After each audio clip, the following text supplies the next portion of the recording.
Welcome back to Driver Robot Reviews. Okay, let's jump into the ZX5 LS. LS, yep. This is their lower spinning version, and it is lower spinning than their other one. It's not super low spinning. Yeah. Which some of them get too low, right? So a lot of guys, falls out of the sky, no good. And the way they did that basically is they move, I'm sure there's some more internal things, but the thing you can see easily, understand is, they move this weight here. And this axis in the back, which makes it more forgiving, more stable, but raises the spin a little bit. They move the weight forward in the Pro version, which brings the CG forward, obviously, lowers the spin a bit, but takes away a little from the forgiving. A little forgiving. Yeah, We'll see that. We'll see that on the graph, but right. It's like we spoke to the Tour rep, they both get a lot of play. Guys Right, need a little more spin. exactly. In the 5, this one is a little lower spin, and in some cases maybe too low for some of the Tour players they're playing around with.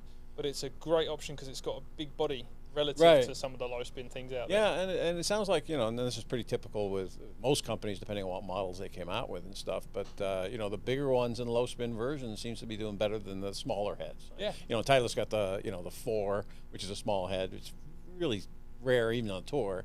And the same thing with this. They got the 7, which we'll talk about later, which looks great and everything. Yeah, but that doesn't get so much A lot play. of tour players don't care about the size anymore. And I don't care about the size. I think maybe I used to like a smaller headed driver, but I've played everything now, and I don't care what it looks like for the most part. We don't remember what a smaller driver is. Not a really small driver, exactly. yeah. I remember 250 cc's was like a big one. Yeah. So well, let's take a look at 3 the was charts. bigger than that now. Yep.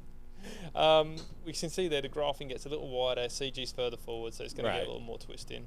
Spin launch, it's not a super low spin driver, but it is lower than the 5 for the most part. Right.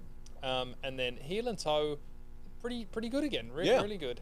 And the 10 is notably a hot face. Sorry, the 10.5 is notably a hot face within the other 10.5s on the market right now. Keep in mind too, part of that comes from just, we're only testing 1 or sometimes we test 2 heads and stuff, but it's hit or miss a little bit. I mean, there are tolerances in these things, and you find a hot one or a not hot one, and yeah, they're not all the same. These guys should all be sending us their hottest driver possible. For we haven't told them that trick yet, though. They haven't learned that yet. Yeah, it's coming next season, I'm sure. Yeah, exactly. I'm playing the hottest driver we tested. I can tell you that.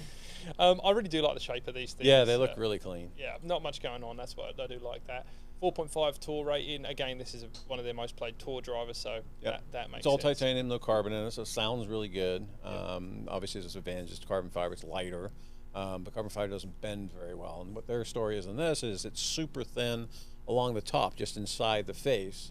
So it's actually getting quite a bit of movement. And I'm trying to push on this and see if I can bend it. I think I actually can feel it moving a little bit, but more spring in that part, so the whole thing's moving. And that's what you want on a driver. You want spring effect. You want the thing to basically deform when you hit it and release that energy. Yeah, I just think that Srixon are finally there. They're on my radar anyway. I think they should be on most people's radars. I'm definitely going to try it next year. Yeah. Sure. Yeah, Because it's tested out pretty well. Yeah, awesome.